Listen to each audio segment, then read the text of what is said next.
నాకు మొక్కుబడి ఏమి ఇస్తావు అన్నయ్య? శాస్త్రం తల్లి తెస్తున్నా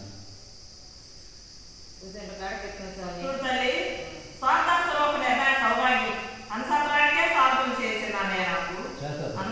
కానీ ఈ మాసంలో పూర్తయిద్ది నాకు. ఈ మాసంలో పూర్తయిద్ది అన్నయ్య. స్వార్థాసలో ఒక నిర్ణయ సౌభాగ్యం నీకు మోక్షం కలిగిన కాడికే, నీకు సంతోషపడ్డ కాడికే అన్నయ్య. నాకు మొక్కుబడి చెల్లి ఖచ్చితంగా ఈ నెలలు చేసేస్తాను.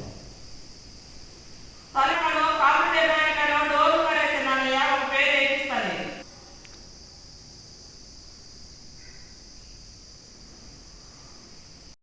ఈరోజు మేము ప్రకాశం డిస్టిక్ మునవపాడు గ్రామం తెల్లపాడు దగ్గర శ్రీ నిదనంపాటి అమ్మవారి గుడికి వచ్చాము. చాలా అంటే చాలా బాగుంది.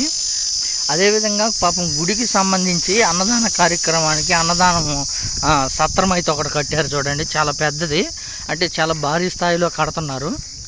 ఈ గుడికి వచ్చిన వాళ్ళు ఎవరైనా సరే చాలా అంటే చాలా మంచి జరిగిద్ది. గుడిలో ఏవైనా మనం కోరికలు కానీ అమ్మవారు కానీ పిల్లలు పుట్టినోళ్ళు కానీ అనుకుంటే ఖచ్చితంగా నెరవేరిద్ది ఈ గుడికి వచ్చిన వాళ్ళకి. ఈ అన్నదానానికి సత్రానికి ఎవరైనా సరే దాతలు ఉంటే ముందుకొచ్చి కొంచెం దాతలుంటే ఎవరైనా విరాళాలు అందియాలని కోరుకుంటున్నాము. పాపం అన్నదానానికి రూము చాలా అంటే చాలా భారీగా ఏర్పాటు చేశారు. దాతలు ఎవరైనా సరే కొంచెం ముందుకొచ్చి ఆదుకోవాలని కోరుకుంటున్నాము. అయితే గుడి చాలా అంటే చాలా అభివృద్ధి చెందింది. అమ్మవారు ప్రతి ఒక్కరికి సహాయపడుతున్నారు. మనం ఏదైనా కోరుకున్న కోరికలు వెంటనే నెరవేరుతున్నాయి.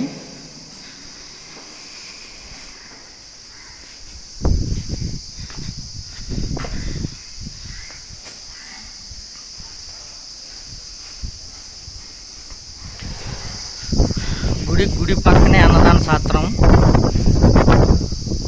ఎవరైనా దాతలు ఉంటే ముందుకొచ్చి ప్రతి ఒక్కరూ హెల్ప్ చేయాలని కోరుకుంటున్నాను. అమ్మవారు ప్రతి ఒక్కరికి సహాయపడి ఎవరైతే బిడ్డలు లేని వాళ్ళకి బిడ్డలు పుట్టించడం కానీ ఏదైనా ఆరోగ్య సమస్యలు ఉన్నా కానీ ప్రతి ఒక్కరికి ఆదుకుంటుంది అమ్మవారు తల్లి. ఆ తల్లికి మనం అండగా ఉండి అన్నదాన కార్యక్రమానికి బాగా ఏర్పాటు చేశారు. ప్రతి ఒక్కరు ముందుకు రావాలని మనస్ఫూర్తిగా కోరుకుంటున్నాం.